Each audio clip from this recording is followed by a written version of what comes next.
My name is Natalie Johnson and I'm 34 years old. 4 years of my life were dedicated to caring for my husband Kyle after a car accident left him paralyzed from the waist down. At least that's what I believed until yesterday, when I returned home unexpectedly and found him standing in our living room, laughing as he told his friend I was nothing but his free maid. The shock of seeing him on his feet after years of bathing, dressing, and caring for him froze me in place.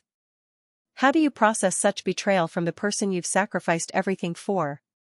Before I continue this story, I'd love to know where you're watching from.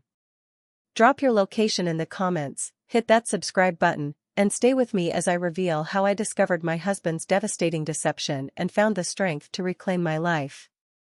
Kyle and I met 6 years ago at Seattle Memorial Hospital, where I worked as a registered nurse in the oncology department.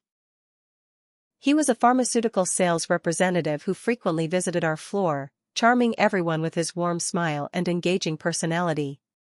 I initially brushed off his flirtation, maintaining professional boundaries, but his persistence wore me down. After weeks of casual conversations by the nurse's station, he finally asked me to dinner. That first date at a small Italian restaurant downtown lasted 4 hours as we discovered how much we had in common. Our relationship bloomed quickly. Kyle was everything I'd hoped for in a partner: attentive, thoughtful, and genuinely interested in my work and passions. He would surprise me with little gifts, my favorite coffee waiting in my locker before a long shift, wildflowers picked during his morning run, or tickets to concerts he knew I'd enjoy. I fell hard for his spontaneity and zest for life. 6 months into our relationship, Kyle took me hiking at Mount Rainier, where we had our first camping trip together. Under a canopy of stars, he told me he loved me for the first time. The memory of his face illuminated by our campfire as he spoke those words stayed with me through the difficult years that followed. After a year of dating, he proposed during a weekend trip to Portland. The ring belonged to his grandmother, a vintage sapphire surrounded by tiny diamonds. I said yes immediately, overcome with joy and certainty that we would build a beautiful life together. Our wedding day remains one of my most treasured memories. We exchanged vows in a renovated barn outside the city, surrounded by 90 of our closest friends and family. I can still recall every detail: the wildflower bouquets, twinkle lights strung from wooden beams, and Kyle's eyes filling with tears as I walked down the aisle. We promised to love each other in sickness and in health, for better or worse, words that would be tested far sooner than either of us expected.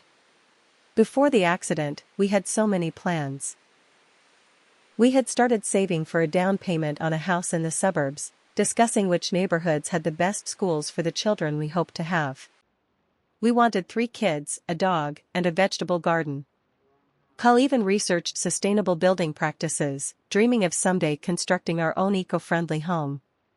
Our active lifestyle kept us busy most weekends.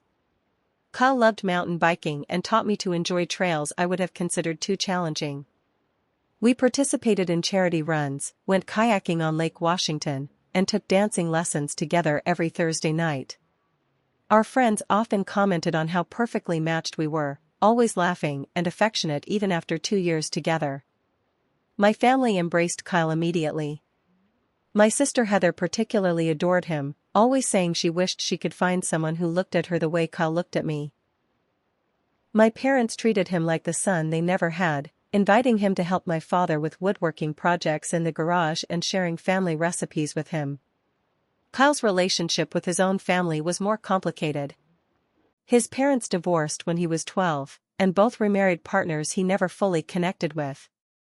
This created a distance that occasionally surfaced as melancholy during holidays. I worked hard to build traditions of our own, hoping to heal some of that old pain. Little did I know then how this strained relationship would affect our support system after his accident. Our communication was what I valued most. We could discuss anything: finances, insecurities, dreams, and disagreements, with honesty and respect. At least, that's what I believed at the time. We never went to bed angry, following the advice my grandparents had shared at our wedding. The day before the accident was unusually perfect. It was a Saturday in October, and we spent it apple picking at an orchard outside the city. The fall air was crisp, leaves turning brilliant shades of red and gold around us. We filled 2 baskets with Honey Crisps and Pink Ladies, planning to make pies and apple butter the following weekend. On the drive home, we talked about starting a family soon. Kyle suggested we begin trying after the new year, and my heart felt so full I thought it might burst. We stopped for dinner at a roadside diner, feeding each other French fries and laughing about nothing in particular. That night, we made love with an intensity that felt significant, though I didn't know why at the time. Now I recognize it as the end of our first chapter together, the last moments of the life we had carefully built and the relationship I thought was unbreakable. The next day, everything would change, setting us on a path that would ultimately reveal the true nature of the man I had married. The call came during my Tuesday evening shift at the hospital. I was administering medication to a patient when my phone vibrated repeatedly in my pocket. 3 missed calls from an unknown number. When I finally answered during my break, the voice on the other end was formal and detached, a police officer informing me that Kyle had been in a serious accident on Interstate 5. The rain had been relentless that day. Kyle was returning from a sales conference in Portland when a semi-truck hydroplaned across 3 lanes, causing a 5-car pileup. His sedan was crushed between the truck and a concrete median. The officer told me he had been extracted from the vehicle and airlifted to Harborview Medical Center, the same hospital where I had treated countless trauma patients myself. I still remember the surreal feeling of racing down familiar corridors as a family member rather than a healthcare professional. The trauma surgeon who met me, Dr. Peterson, had attended my hospital orientation 3 years earlier. Now he was explaining that Kyle had sustained a severe spinal cord injury at the T10-T12 vertebrae. The impact had shattered 2 vertebrae, and bone fragments had compressed his spinal cord. They were prepping him for emergency surgery to stabilize his spine and assess the damage. "There's significant swelling," Dr. Peterson explained, his voice gentle but direct. "We won't know the full extent of the injury until the swelling subsides, but you should prepare yourself for the likelihood of permanent paralysis below the injury site." The 16 hours of Kyle's surgery were the longest of my life. I sat in the waiting room clutching a cold cup of coffee, surrounded by Heather and my parents, who had driven through the night to be with me. When Dr. Peterson finally emerged, exhaustion evident in the slump of his shoulders, I knew before he spoke that our lives had irreversibly changed. The first time I saw Kyle after surgery, I barely recognized him. Intubated and sedated, his athletic frame seemed diminished among the tangle of tubes and monitors. A brace stabilized his neck and torso. Bruises bloomed across the visible parts of his skin. I held his limp hand and promised him, and myself, that we would get through this together. Kyle remained in the ICU for 11 days before being transferred to the spinal cord injury unit. When he fully regained consciousness and comprehended his diagnosis, paralysis from the waist down with minimal chance of recovery, the depression and anger overtook him like a storm. He refused to see friends, snapped at nurses, and once threw his meal tray across the room in frustration. "I can't live like this," he told me during a particularly dark moment, tears streaming down his face. "I can't be half a man. I can't be a burden to you." I reassured him repeatedly that nothing had changed in my heart, that I loved him completely and would stand by him through his recovery. In those early days, I believed with absolute certainty that our love was strong enough to weather this crisis. After 6 weeks in the hospital, Kyle was transferred to an inpatient rehabilitation facility where he would spend the next 3 months learning to navigate his new reality. It was during this time that I made the difficult decision to resign from my nursing position. Between daily visits to the rehabilitation center, researching treatment options, dealing with insurance claims, and preparing our apartment for Kyle's eventual return, I was running on empty. "You don't have to do this," Kyle protested when I told him. "We can hire help." "You love your job." "I love you more," I replied, kissing his forehead. "This is temporary. Once you're settled, I can go back part-time." That temporary sacrifice would stretch into years. The financial impact was immediate and severe. Though Kyle received a settlement from the trucking company whose driver caused the accident, much of it went toward medical expenses not covered by insurance. His disability payments helped, but they didn't replace his former salary. Our comfortable two-income household quickly became a financial balancing act. We were forced to give up our spacious two-story apartment for a single-level unit with wider doorways and an accessible bathroom. I spent weeks researching contractors and adaptive equipment, transforming the new space into something that would accommodate Kyle's wheelchair while still feeling like a home. Those first weeks after Kyle returned from rehabilitation tested us both. Simple tasks became complicated ordeals: showering, dressing, transferring from bed to wheelchair. I learned to help him with bowel and bladder management, an intimacy far different from what we had shared before. Physical therapy exercises consumed hours each day as we fought to strengthen the muscles he could still control and prevent complications in those he couldn't. Kyle oscillated between gratitude and despair. Some days he would thank me profusely, his eyes shining with appreciation for my care. Other days, frustration would boil over into harsh words and accusations. "You're doing it wrong," he would snap as I helped him with stretching exercises. "If you'd bothered to pay attention when the physical therapist demonstrated, you wouldn't be hurting me now." I absorbed these blows, reminding myself that his anger wasn't truly directed at me but at the circumstances. I believed that with time, patience, and love, we would find our way to a new normal. I was determined to be the steady rock he needed, never showing my own exhaustion, fear, or occasional resentment at how dramatically our lives had changed. What I couldn't see then, in those early months of adjustment and grief, were the subtle seeds of manipulation being planted. Kyle's initial gratitude, so genuine and heartfelt, would gradually morph into entitlement. His occasional harsh words would evolve into calculated emotional control. But in those first difficult months, all I saw was the man I loved struggling to accept a devastating new reality, and my heart broke for him daily. 4 years is 1,460 days. Each one began the same way for me, waking at 5:30 to prepare Kyle's medications, help him with his morning hygiene routine, and assist with the range of motion exercises prescribed by his physical therapist before preparing breakfast and getting him settled for the day. Our once spontaneous life had become a carefully orchestrated routine of caretaking tasks interspersed with medical appointments. My identity as Natalie Johnson, oncology nurse and hiking enthusiast, gradually faded into the all-encompassing role of caregiver. The professional skills I had worked so hard to develop now served only one patient.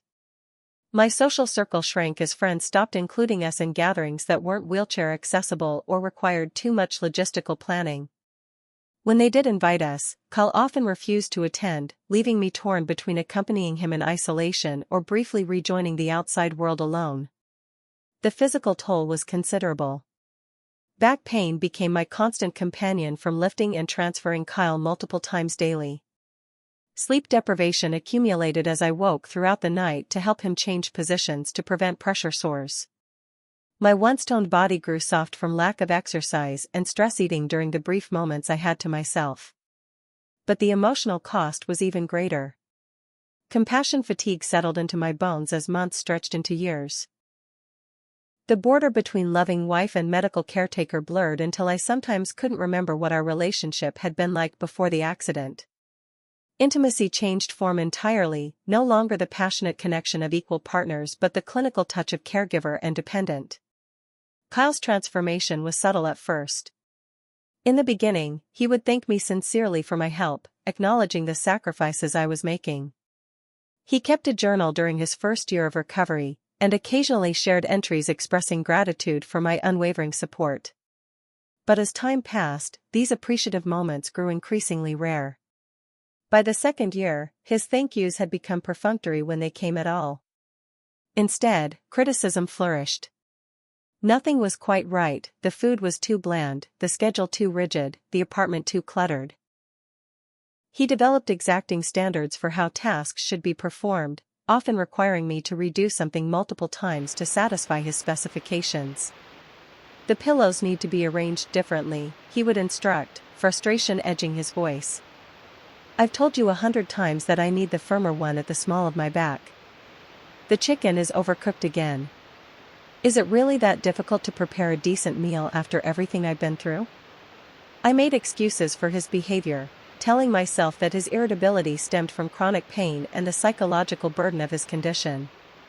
When friends commented on his harsh tone or demanding nature, I defended him reflexively. You don't understand what he's going through, I would say. He's entitled to bad days. Those bad days gradually became the norm rather than the exception. Our social circle contracted steadily. Couples we had once been close with stopped calling after repeatedly cancelled plans or uncomfortable visits where Kyle's bitterness dominated the conversation. Even my sister Heather, once Kyle's enthusiastic advocate, began to limit her visits, confessing that she found his negativity draining. He's not the same person anymore, Nat, she told me during a rare lunch together. And neither are you. You look exhausted all the time. I dismissed her concerns, insisting that we were still adjusting, that things would improve with time. In private moments, however, I couldn't deny the growing hollowness in my chest when I thought about our future. Still, I persisted in trying to maintain some semblance of our former relationship.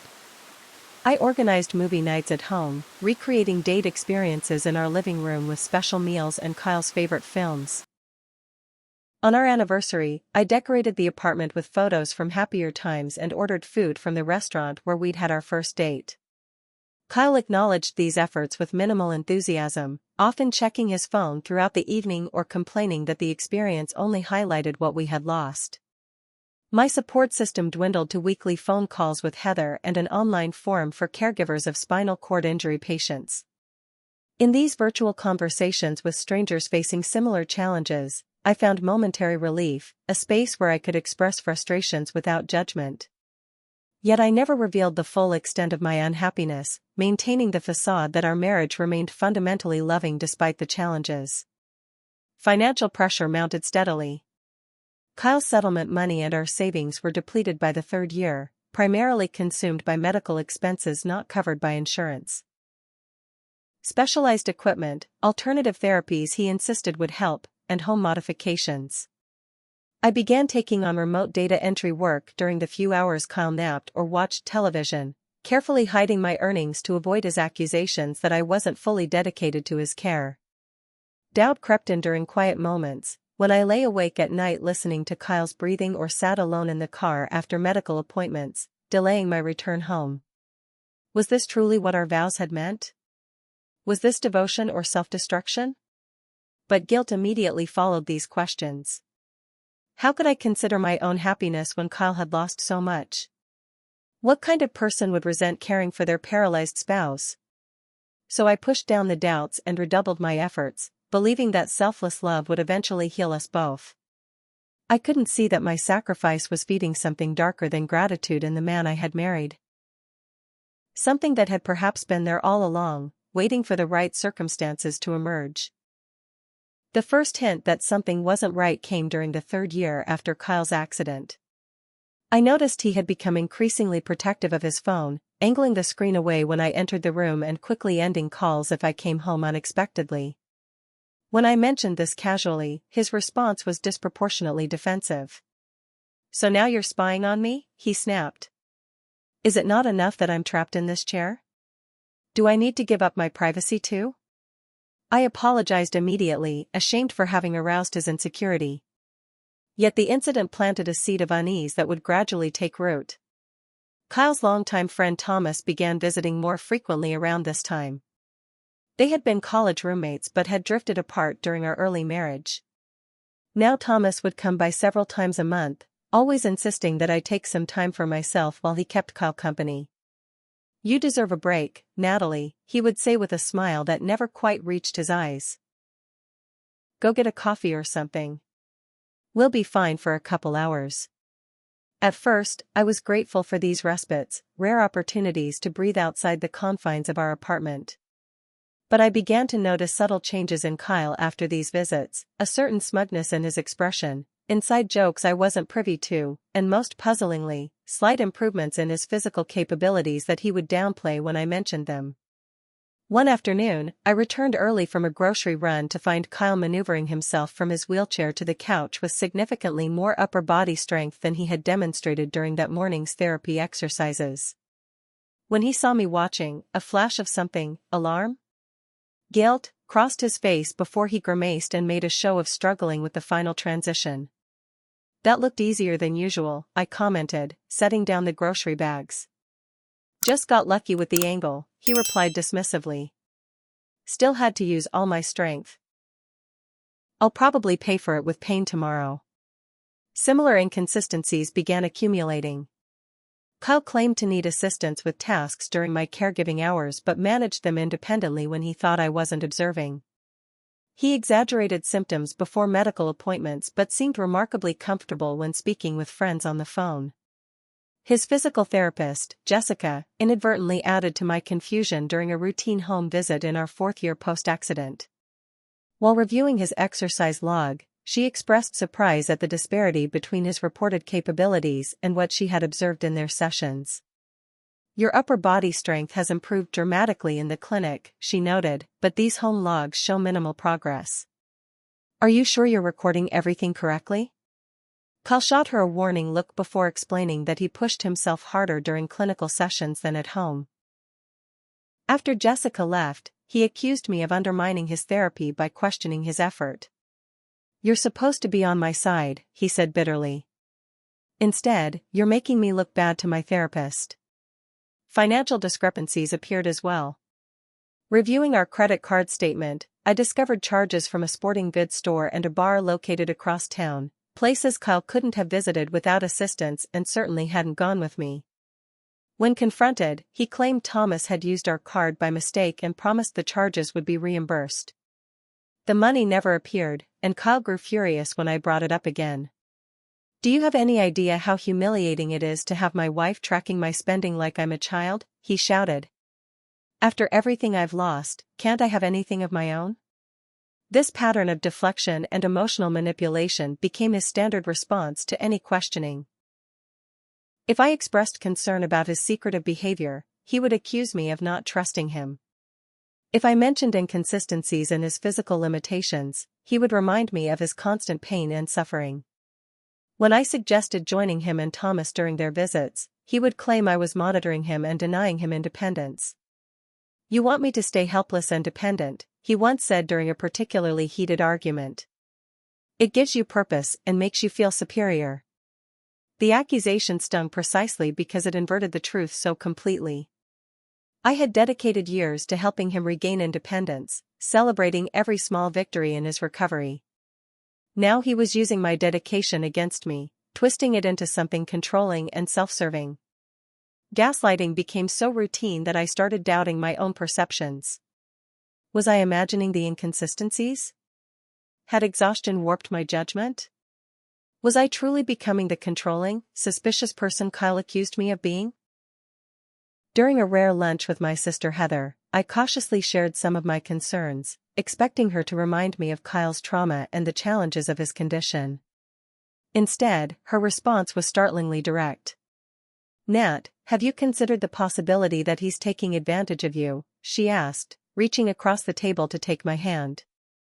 The Kyle I see now doesn't treat you with respect or appreciation. And some of what you're describing sounds deliberately manipulative. I withdrew my hand, defensive despite my own doubts. You don't understand what it's like for him. For us. I understand that you've given up your career, your social life, and your identity to care for someone who criticizes and belittles you, she replied gently. And now you're telling me he might be exaggerating his limitations. Don't you deserve the truth at minimum? Her words lingered in my mind long after our lunch, colliding with my observations and feeding my growing suspicion that something was fundamentally wrong with the story I had accepted for 4 years. But the possibility was so painful, so contrary to everything I had built my life around, that confronting it directly seemed impossible. Instead, I began paying closer attention, mentally cataloging the discrepancies between Kyle's claimed limitations and his observed abilities, noting the timing of his bad days and how they conveniently aligned with scheduled outings or family visits. The picture emerging from these observations was increasingly troubling, suggesting a pattern of calculated behavior rather than the fluctuating symptoms of his condition. Still, I needed certainty before I could face the implications. Concrete evidence that would either dispel my suspicions or confirm my worst fears about the man I had dedicated my life to supporting. I had no idea how devastating that evidence would be when it finally arrived. Tuesday mornings typically followed the same routine: help Kyle with his exercises, prepare his lunch in advance, then head to my weekly therapy appointment, the one self-care activity I had maintained despite Kyle's frequent complaints about its timing and cost. This particular Tuesday, however, would permanently alter the course of my life. Halfway to my therapist's office, I realized I had forgotten the notebook where I tracked discussion points between sessions. While not essential, the notebook contained personal reflections I found valuable, so I decided to return home quickly to retrieve it. I sent a text to my therapist warning I might be a few minutes late and turned my car around. Our apartment building had an exterior entrance that opened directly into our living room, a feature we had specifically chosen for wheelchair accessibility. I had just inserted my key into the lock when I heard male voices from inside. Kyle wasn't expecting visitors, but I assumed Thomas had dropped by unannounced as he occasionally did. What I heard next stopped my hand mid-turn. "Dude, you should sit down. What if Natalie comes back early?" Thomas's voice carried concern. Kyle's response came with a laugh I hadn't heard in years, carefree and dismissive. "She never comes back from therapy early. Besides, I can hear the elevator from here. Plenty of time to get back in position." In position? My heart began racing as I carefully pushed the door open just enough to see into the apartment without being noticed. The view through that narrow opening shattered 4 years of sacrifice in an instant. Kyle was standing. Not just standing with support but casually leaning against our dining table, weight shifted comfortably onto one leg as he sipped from a beer bottle. The wheelchair sat empty beside the couch, within easy reach but clearly unnecessary in that moment. My husband, the man I had bathed, dressed, and cared for through countless supposedly immobile days and nights, was standing on his own 2 feet with the casual confidence of someone who had done so many times before. The shock froze me in place as their conversation continued, unaware of my presence. "I still think you're playing a dangerous game," Thomas said, shaking his head. "What happens when she finds out you've been exaggerating this whole time?" Kyle scoffed, taking another swig of beer. "She's not going to find out. Natalie sees what she expects to see. Besides, she's built her whole identity around being my caretaker.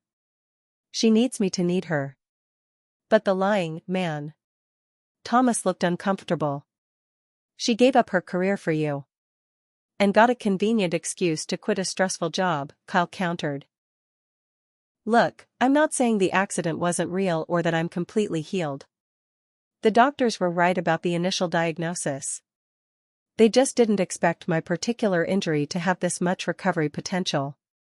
"So when did you start being able to stand? Walk?" "Started getting feeling back about a year after. By year 2, I could stand with support. Now I can walk short distances if I need to." Kyle's voice took on a calculating tone. "But why mess with a good setup? Insurance pays out based on my original diagnosis. Natalie handles everything around here: cooking, cleaning, scheduling. She's basically my free maid with benefits."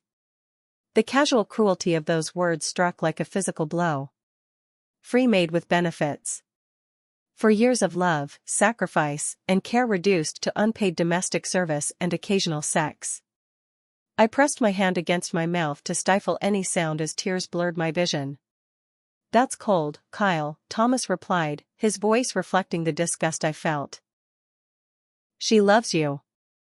She thinks you can't even go to the bathroom without help." Kyle laughed again.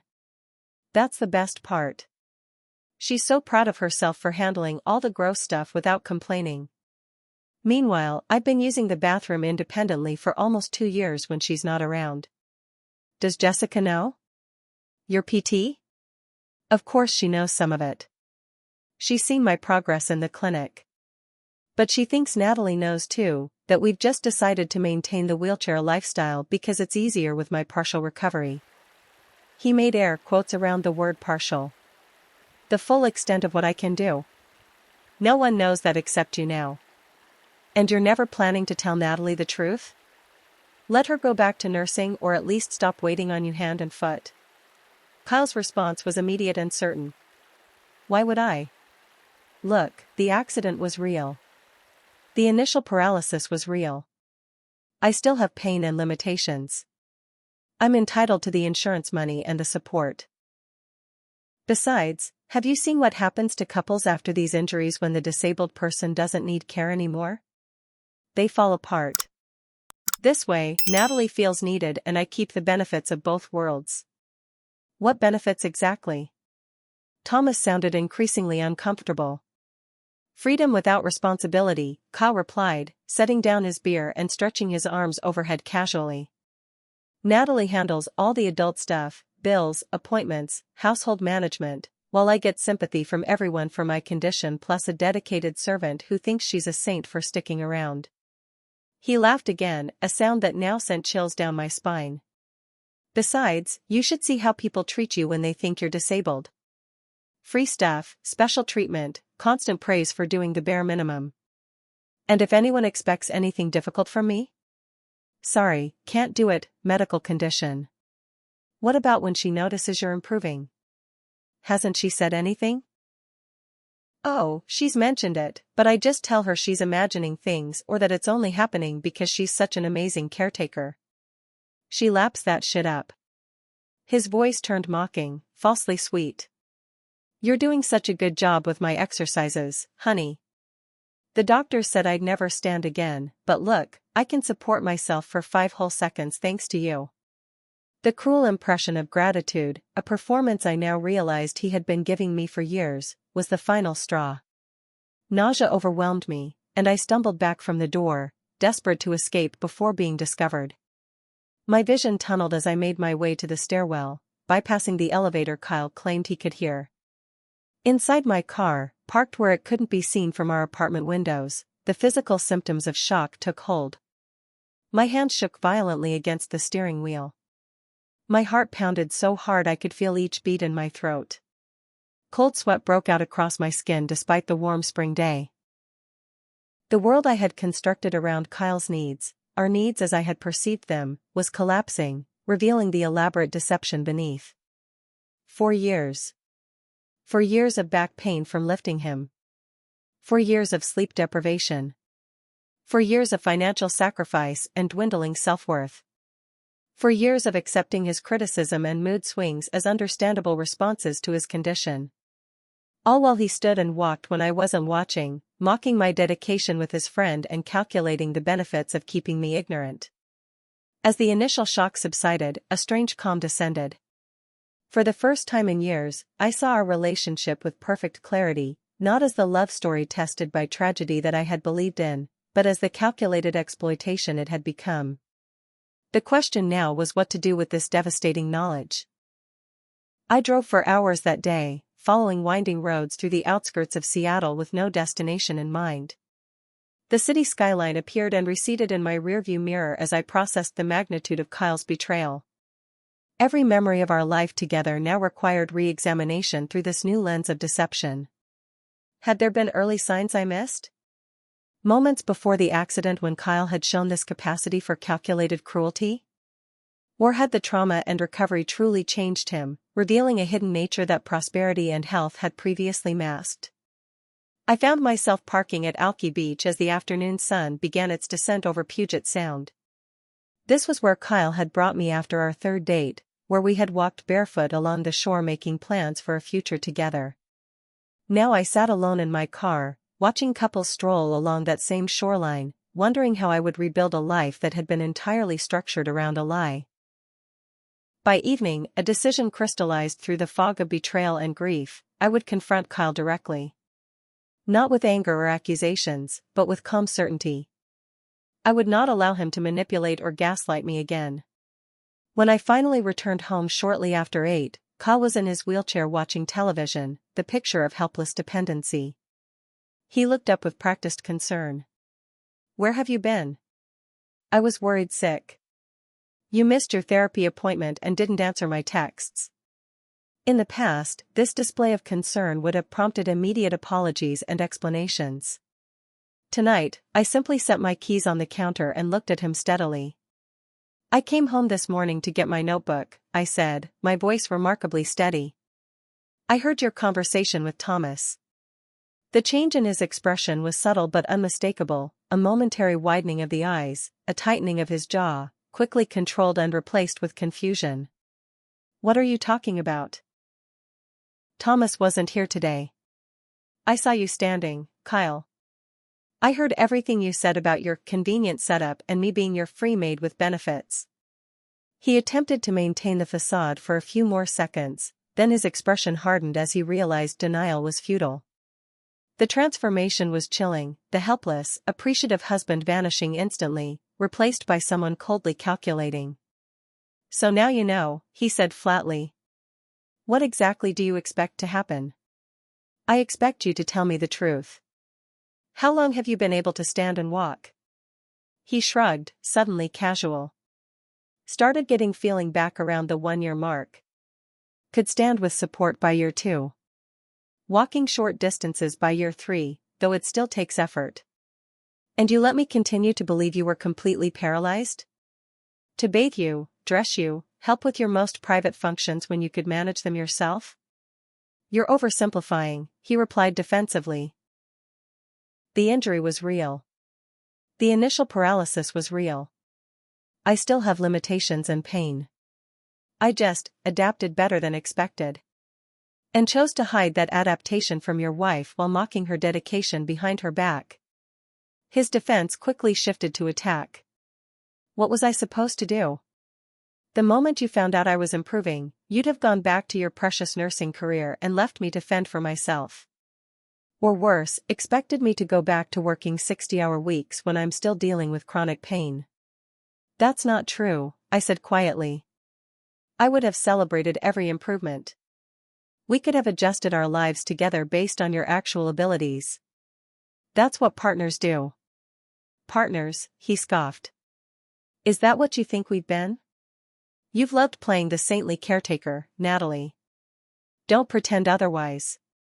The admiration from friends and family, the moral superiority, you needed my disability as much as I needed your care. The accusation was so profoundly inverted that I almost laughed. Is that what you tell yourself to justify the lying? That I somehow benefited from giving up my career, my friends, my identity to care for you? You could have left at any time, he shot back. I stayed because I loved you and believed you needed me. Because I took our vows seriously. And now? His voice took on a threatening edge. Now that you know I'm not completely helpless, what's your plan? Leave? Good luck explaining to everyone why you abandoned your partially disabled husband after 4 years. Our friends, your family, they'll all see you as the villain. The same friends who barely visit anymore because of your bitterness? The family you pushed away with your demands? I shook my head. I'm not concerned about their judgment. I'm concerned about the years of my life that were taken through deliberate deception. Taken? Kyle's voice rose. I didn't force you to quit your job. I didn't ask you to become my full-time caretaker. Those were your choices. Choices based on a lie, I replied, maintaining my calm despite his escalation. Choices I made because I believed my husband was being honest about his medical condition. His strategy shifted again, vulnerability replacing aggression so quickly it could only be calculated. I was scared, Natalie.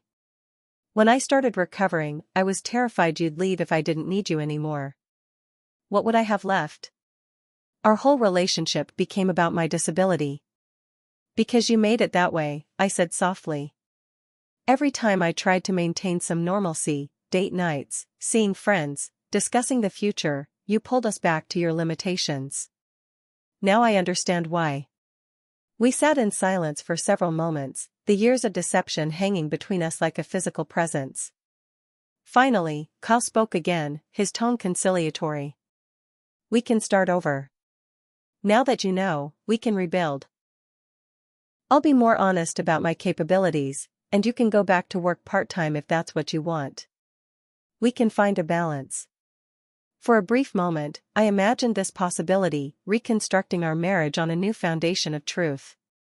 But the image of him standing casually in our living room, laughing about his free maid, made reconciliation impossible. There's no coming back from this, Kyle. You didn't just lie about your physical condition. You manipulated me emotionally for years. You watched me exhaust myself caring for needs you didn't have. You mocked my dedication to the person I promised to love for life. So that's it? His facade cracked, anger bleeding through. 4 years of marriage, and you're walking away because I didn't tell you about some physical improvement? What happened to in sickness and in health? This isn't about your health.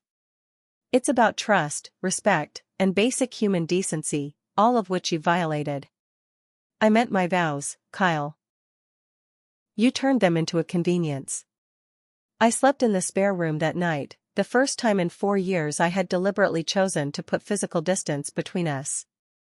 Kyle alternated between angry texts to my phone, though I was just down the hall, and plaintive apologies slipped under the door.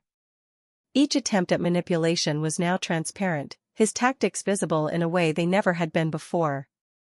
The next morning, he attempted reconciliation again. He prepared breakfast, something he had claimed inability to do safely, and met me with coffee and contrition. "I've been thinking about everything you said," he began, his expression earnest. "You're right. I should have been honest about my improvement. I was selfish and afraid. But I love you, Natalie. We can fix this." For a moment, seeing him perform tasks he had long claimed were impossible, I felt a flicker of what might have been in an honest relationship, pride in his progress, joy at his increased independence. But the knowledge that he had deliberately hidden these abilities while watching me struggle extinguished any warmth the demonstration might have inspired. "There's nothing to fix, Kyle. You've shown me who you truly are, and it's not someone I can build a life with." His sincerity evaporated, replaced by cold calculation. "You've got nowhere to go. No job, no savings of your own. You really think you can start over at 34 with nothing?"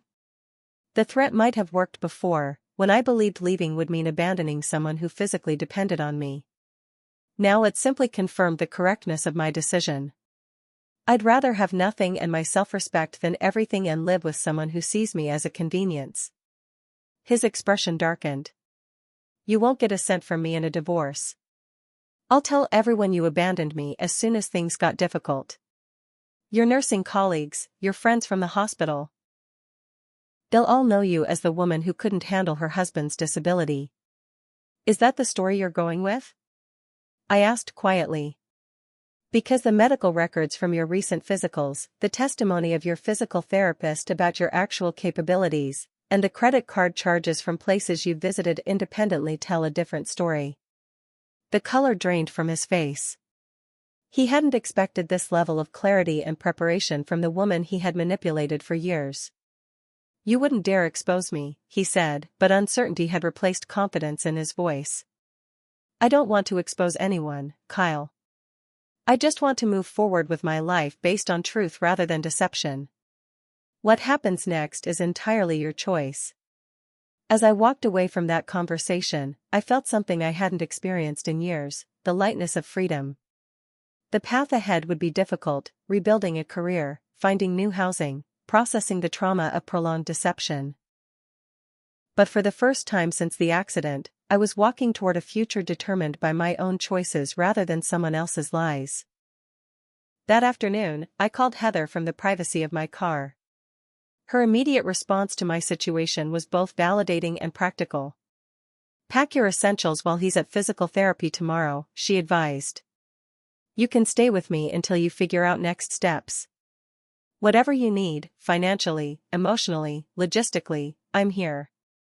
Her unconditional support brought tears to my eyes. For years, I had been the one providing care without receiving any in return. The simple offer of help felt almost foreign. With Heather's guidance, I developed a methodical exit plan. I gathered important documents, birth certificate, nursing license, financial records, and stored them in a secure cloud account before placing the originals in a safety deposit box at a bank Kyle didn't use. I consulted with a lawyer specializing in divorce cases involving disability, learning that Kyle's deliberate misrepresentation of his condition could potentially impact both the divorce settlement and his insurance benefits.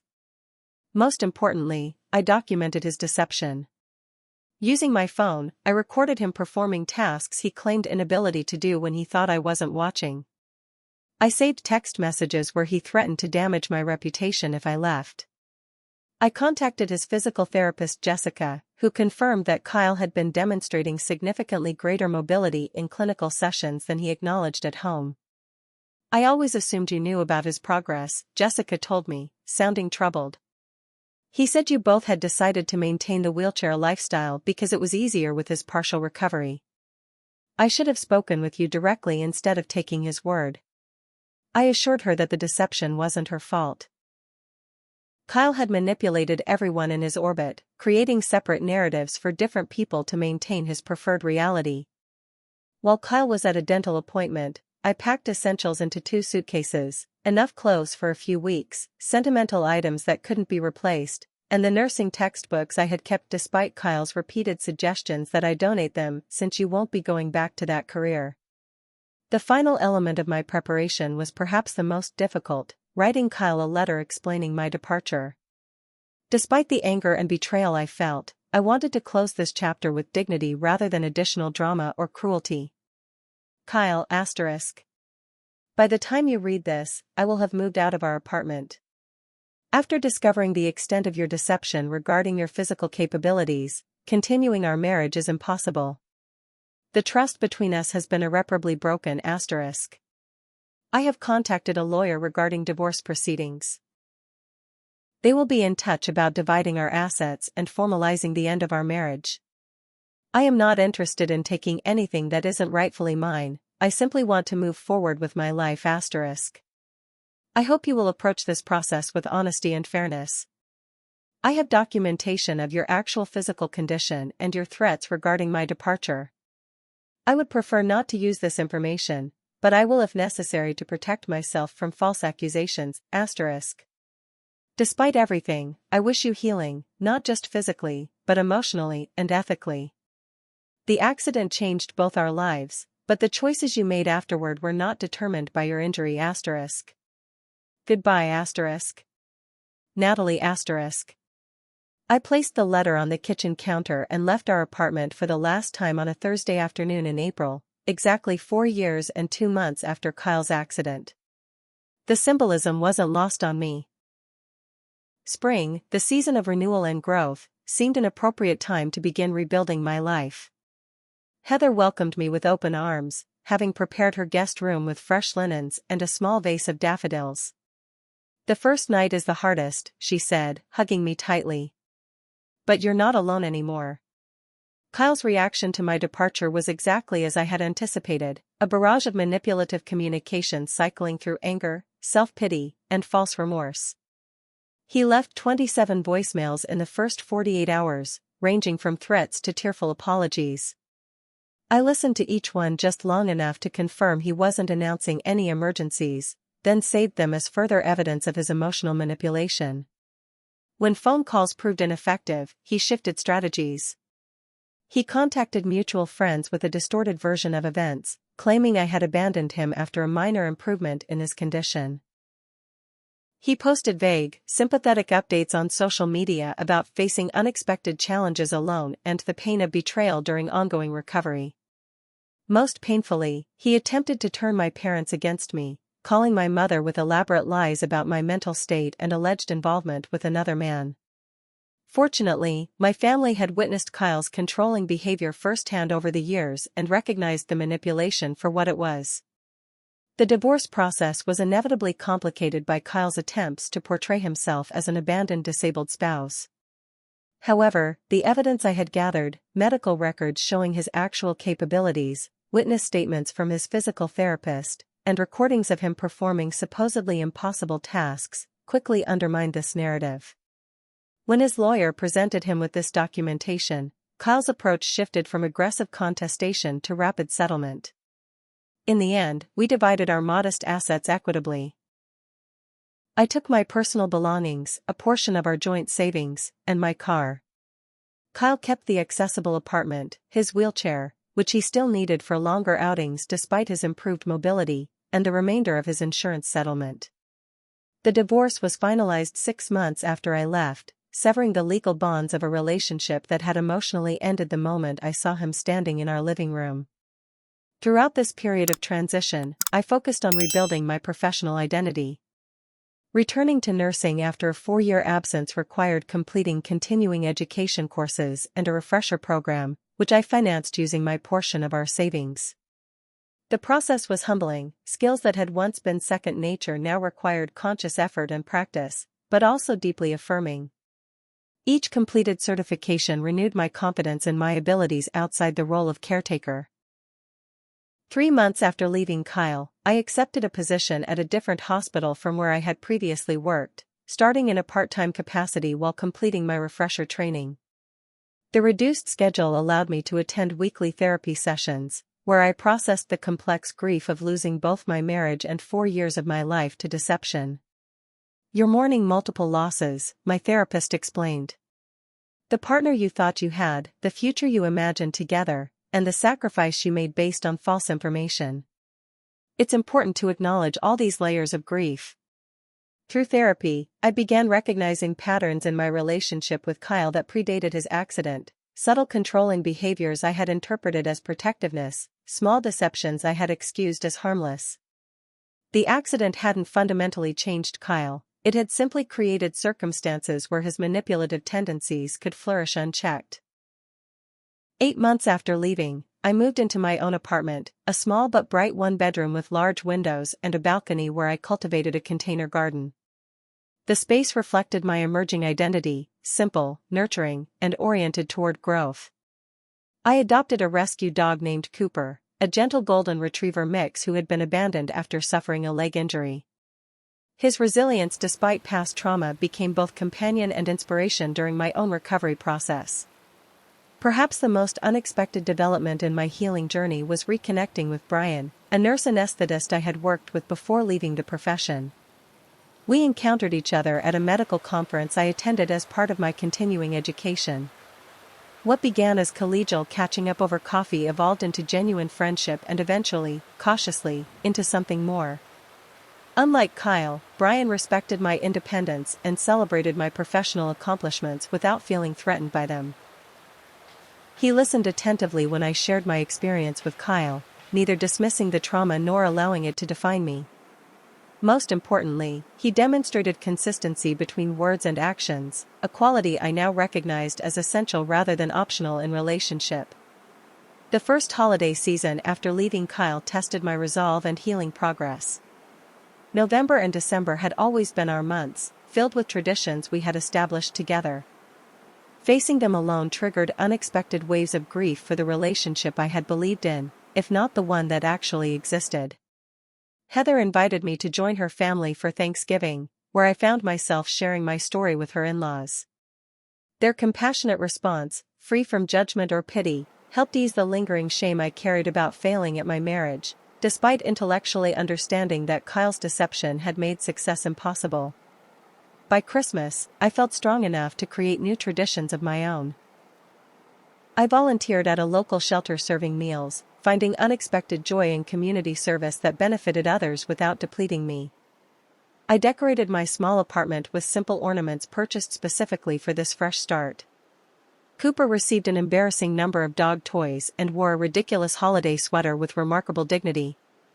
In January, 10 months after discovering Kyle's deception, I experienced a chance encounter that demonstrated how far I had come in my healing journey. While shopping at a farmer's market with Brian, I spotted Kyle across the plaza, walking with a cane, a significant improvement from the wheelchair but still acknowledging his genuine limitations. Our eyes met briefly. My heart raced momentarily, but the paralyzing anxiety I had anticipated didn't materialize. Instead, I felt a complex mixture of sadness for what might have been and profound gratitude for my escape. Brian noticed the exchange and quietly asked if I was okay. When I nodded, he simply squeezed my hand and continued our shopping without demanding details or offering unwanted advice. The contrast between this respect for my autonomy and Kyle's controlling approach was striking. That evening, I realized something remarkable. I had gone an entire day without thinking about Kyle until seeing him. The obsessive processing of our relationship, the constant mental replaying of his deception, the anger that had fueled my early recovery, all had gradually subsided, replaced by engagement with my present life rather than rumination on my past. By spring, I had increased my nursing hours to full-time, specializing in rehabilitation nursing, a choice that surprised some who knew my history but felt profoundly right to me. My experience as a caregiver had given me unique insight into the challenges faced by patients' families, allowing me to provide support that extended beyond clinical care to address the emotional and practical aspects of recovery. I also began volunteering monthly at a support group for survivors of relationship deception and emotional abuse. Sharing my story in this context, not as a shameful secret but as a path of learning and growth, transformed my experience from purely personal trauma to something that could potentially help others recognize manipulation in their own relationships. The final step in my healing process came unexpectedly through a letter from Thomas, Kyle's friend who had been present during the conversation that revealed the deception. He had obtained my new address through a mutual acquaintance and written to apologize for his complicity in Kyle's behavior. Natalie *. I've debated sending this letter for months, unsure if hearing from anyone connected to Kyle would cause you more pain. However, my conscience won't allow me to remain silent about my role in what happened to you. While I didn't know the full extent of Kyle's deception until that day you overheard us, I suspected for some time that he was exaggerating his limitations at home. I should have spoken up sooner. My silence made me complicit in the manipulation you experienced, and for that, I am deeply sorry. Kyle and I are no longer friends. The way he spoke about you and your dedication to him revealed a character I cannot reconcile with friendship. I should have recognized and challenged his behavior long before it reached that point. I don't expect or seek forgiveness. I simply want you to know that what happened wasn't your fault, and that at least one person who witnessed Kyle's behavior recognizes how profoundly wrong it was. I wish you healing and happiness in your new life. Thomas. The letter provided an unexpected closure, validation from someone who had witnessed the deception firsthand that I hadn't imagined or exaggerated Kyle's betrayal. I chose not to respond, having no desire to maintain connections to that chapter of my life, but I appreciated the gesture nonetheless. 14 months after leaving Kyle, I made a decision that symbolized my complete transition into my new life. I accepted a nursing position in Portland, 3 hours south of Seattle. The physical distance from locations associated with my marriage felt significant, a tangible representation of my emotional journey away from that relationship. On my last evening in Seattle, I visited Alki Beach again, the place where I had sat in my car processing Kyle's betrayal the day of discovery. This time, I walked along the shore as the sun set, consciously releasing the final tendrils of anger and regret that had bound me to the past. The lesson I carried forward wasn't bitterness about wasted years or distrust of future relationships. Instead, I embraced a deeper understanding of my own worth and the non-negotiable requirement for honesty in my connections with others. I had learned to recognize the distinction between genuine care and manipulation disguised as dependence. Most importantly, I had discovered my capacity for rebuilding, not just a career or a home, but an entire life grounded in truth rather than deception. Standing at the water's edge, watching the lights of Seattle illuminate as darkness fell, I finally understood that Kyle's betrayal, painful as it was, had ultimately given me a gift, the opportunity to reclaim myself and create a life aligned with my authentic values rather than someone else's convenient lies. If you've ever experienced betrayal or deception in a relationship, I hope my story reminds you that starting over is possible at any age. The road isn't easy, but it leads to something precious, a life that belongs truly to you, built on honesty and self-respect. Thank you for staying with me through this journey. If my experience resonated with you, please share it with someone who might need to hear that escape and healing are possible. Drop a comment letting me know what part of the story impacted you most deeply, and don't forget to subscribe for more stories of resilience and recovery. Remember, recognizing your worth is the first step toward reclaiming your life. I'm sending strength and clarity to anyone facing their own difficult truths today.